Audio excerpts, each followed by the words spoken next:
Hello friend, welcome to my YouTube channel. आज मैं लाया हूँ पॉलिटी सब्जेक्ट में सबसे इम्पोर्टेंट टॉपिक वो है फंडामेंटल राइट्स और उनके रिगार्डिंग क्वेश्चंस, और उसका जितने भी फंडामेंटल राइट्स है वो ऑल सीक्वेंस वाइज और विद आर्टिकल्स पूरा concept in all concept in one line, सिर्फ एक लाइन में पूरा कॉन्सेप्ट मैं लाया हूँ दोस्तों, क्योंकि बहुत ही इंपॉर्टेंट और बहुत ही ये कन्फ्यूज़न वाली पार्ट रही है जो अक्सर एग्जाम में पूछे जाते हैं कि कौन सा मौलिक अधिकार फंडामेंटल राइट्स का आर्टिकल किस में विस्तृत किया गया है और कौन सा आर्टिकल में किस अधिकार के बारे में बात की गई है। तो इस पर पूरा एक वीडियो है दोस्तों, इसको आप शुरू से अंत तक देखिए। अगर मैं बात करूं दोस्तों मौलिक अधिकार के बारे में, तो ये वेरी वेल नोन है कि मौलिक अधिकार उससे कहा जाता है जो व्यक्ति के जीवन के लिए मौलिक होने के कारण संविधान द्वारा नागरिकों को प्रदान किए जाते हैं। इसमें राज्य द्वारा हस्तक्षेप नहीं किया जाता है, इस बात को आप नोट कर लीजिए। अगर मैं भारतीय संविधान की बात करूँ दोस्तों, तो इसमें पूरे 6 फंडामेंटल राइट्स के बारे में बात किया गया है जो पार्ट 3 में उपलब्ध हैं, ये चिन्हित किए गए हैं, और इनकी चर्चा आर्टिकल 12 से लेकर 35 के बीच में होती है। और ये अमेरिका से लिया गया है, इस चीज़ को उठाया गया भारतीय संविधान में। और इस संविधान का जो एडिशन हुआ था भारतीय संविधान में, सॉरी इस फंडामेंटल राइट्स का, वो हुआ था 1976 के 42वें संविधान संशोधन में। तो ये रहा बेसिक चीज़। अब मैं बात करूँगा वो सब फंडामेंटल राइट्स के बारे में जो इसमें केंद्रित किए गए हैं। अब ये रहा एग्जाम्पल। आप जानते होंगे कि जितने 6 फंडामेंटल राइट्स हैं, ये जैसे राइट टू इक्वलिटी के बारे में बात किए, समानता का अधिकार 14 से 18 के बीच में, स्वतंत्रता का अधिकार राइट टू फ्रीडम है 19 से 22 आर्टिकल के बीच में, शोषण के विरुद्ध अधिकारी राइट अगेंस्ट एक्सप्लॉयटेशन, इसके बात की गई आर्टिकल 23 से 24 के बीच में, धार्मिक स्वतंत्रता अधिकारी राइट टू रिलीजियस फ्रीडम की बात की गई है आर्टिकल 25 से 28 के बीच में, और सांस्कृतिक शिक्षा संबंधी अधिकार राइट टू एजुकेशन बात की गई 29 से 30, और संवैधानिक उपचारों का अधिकार जिससे भीमराव अम्बेडकर ने इसे संविधान का आत्मा कहा था, वह अनुच्छेद 32 में। तो ये हुआ बेसिक चीज़ दोस्तों। लेकिन मैं चाहता हूँ कि ये जितने भी अधिकार हैं, जितने फंडामेंटल राइट्स हैं, जिस पे कोई क्वेश्चन पूछे तो उन सब क्वेश्चन के बारे में, यानी कि सब के सब जो जितने भी फंडामेंटल राइट्स हैं उनको आर्टिकल समेत एक सीक्वेंस वाइज में याद रखना ही सबसे टफ काम है। उसका ही मैं ट्रिक लाया हूँ, मैंने हार्ड वर्क को मैं स्मार्ट वर्क में लाया हूँ दोस्तों। इसको आप फॉलो कीजिए तो आपको लगेगा बहुत अच्छी तरह से आपके पास कॉन्सेप्ट आ जाएगा। ये रहा दोस्तों, ये है आपका पूरा कॉन्सेप्ट का एक लाइन का ट्रिक।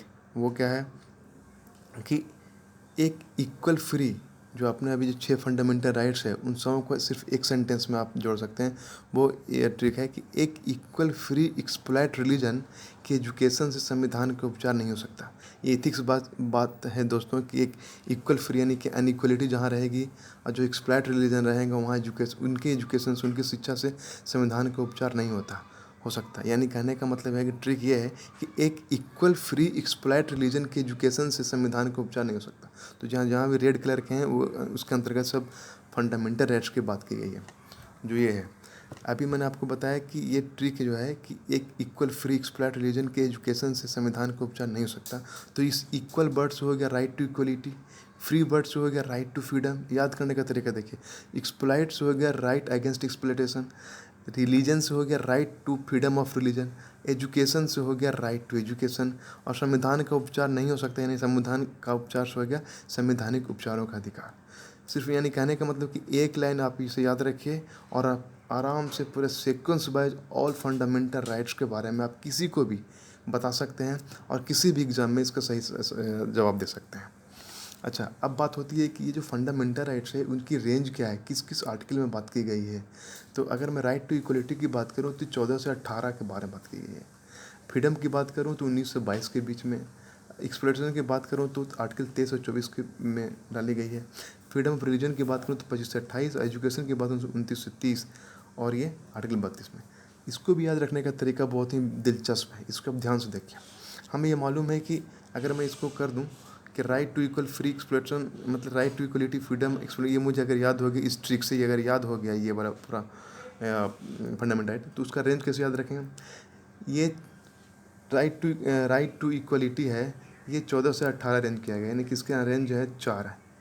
फिर राइट टू फ्रीडम 19 से 22, इसका रेंज 3 है, ठीक है। फिर एक्सप्लोरेशन की बात की गई है 23-1-24 एक गैप है। ये फ्रीडम ऑफ रिलीजन की बात की गई है तो ये 25-3-28 तीन गैप है। और एजुकेशन की बात की गई है राइट के तो ये 29-31 एक गैप है। और संवैधानिक उपचार ये 32 है। ये वेरी वेल नोन है, तो आप इसको सिर्फ ध्यान रखिए। हमें मालूम है कि इसको याद रखिए 4-3-1-3-1, यानी कि आप इसको रट जाइए कि इसके बीच जो रेंज का जो गैप है वो है 4-3-1-3-1, यानी कहने का मतलब कि 4 जैसे ही 4 आया समझिए कि इसके 14 से 18 की बात हो रही है। 3 मतलब 1922, ये 4-3-1-3 रट जाइए। एग्जाम्पल के तौर पे अगर आपको क्वेश्चन में आया कि भैया right to education and culture किस आर्टिकल में बोला गया, तो तुरंत सबसे पहले ट्रिक लाइए क्या कि अभी आपने क्या पढ़ा कि एक इक्वल फ्री एक्सप्लॉइटेड रिलीजन के एजुकेशन संविधान का उपचार नहीं हो सकता। ये आपको याद है कि राइट टू इक्वल फ्रीडम और एक्सप्लॉइटेशन और रिलीजन, फ्रीडम ऑफ रिलीजन और इसे एजुकेशन, बट वो रेंज क्या होना चाहिए, तो आपको याद रखना 4-3-1-3-1, ये ठीक है। 14 से स्टार्ट होते हैं तो 14-4-18, ठीक है। यहाँ से 19 रखेंगे आप, 19 से 3 22 तक हो गया। अगला 23 से एक का गैप है 23 से 24 हो गया। अब उसके बाद 25 से बीच का गैप 3 है तो 25-3-28 हो गया। उसके बाद हो गया 29 से, 29 के बाद ये 31 हो गया। यानी कहने का मतलब जैसे ही आ गया इस एजुकेशन के सन 29 से 30, तो मैं कहूँगा कि राइट टू एजुकेशन के बारे में बात की गई आर्टिकल 29 से 30 के बीच में। इसी तरह अगर आप ये चीज़ याद रख लिया और ये भी चीज़ रेंज याद कर लिए दोस्तों, जो मैं अभी आपको पहले बताया, तो वेरी इजी वे में आप याद कर सकते हैं। वेरी इजी वे में आप इसको ध्यान से पढ़िए, 2-3 बार ध्यान से रख के पढ़िए और रिकॉल कीजिए और आपको ध्यान आ जाएगा। नेक्स्ट मैं बताऊंगा, अब मैं पहले डिस्कस कर लिया था दोस्तों कि ये जो दो हैं, इन जो 6 फंडामेंटल राइट्स में जो 2 फंडामेंटल राइट्स हैं, इक्वलिटी, राइट टू इक्वलिटी और राइट टू फ्रीडम, इसमें जो इतने प्रोविजंस अंडर डाले गए हैं उन सबों से क्वेश्चन खूब आता है। जैसे अगर मैं बात करूँ right to equal, sorry equality नहीं, राइट टू इक्वल, इसमें 14 से 18 आर्टिकल है, ठीक है, यानी कि 4 आर्टिकल के बारे में, उन 4 आर्टिकल में 4 मतलब प्रोविजंस के बारे में बात की गई है। वो आती हैं जैसे ये इक्विटी बिफोर लॉ, डिस्क्रिमिनेशन के बारे में, रिजर्वेशन के बारे में, अनटचेबिलिटी के बारे में, टाइटल्स के बारे में। वो भी 14 के सामने 14, 15, 16, 17, ये जो 5 है ना, इन सबों का सीक्वेंस वाइज के लिए भी मैं ट्रिक लाऊंगा। हालांकि मैं अभी बता दे रहा हूँ वो ट्रिक होगा इस तरह कि एक डिश रिजर्व करो अनटच्ड और टाइट बैग में। इससे आप अंदाज़ा लगा दीजिए कि ये पक्का ये 14 नंबर आर्टिकल होगा, या 15 नंबर, या 16 नंबर, 17 नंबर आर्टिकल, ये सब के बारे में बताया गया राइट टू इक्वल के अंतर्गत आने वाले सब प्रोविज़न के बारे में। लेकिन इसके बारे में डिस्कस करेंगे नेक्स्ट स्लाइड में या नेक्स्ट वीडियो में, यानी कि नेक्स्ट डे। तब तक के लिए आप इस पूरे चीज़ को एक गो थ्रू हो जाइए और आराम से इस चीज़ को ध्यान रखिए।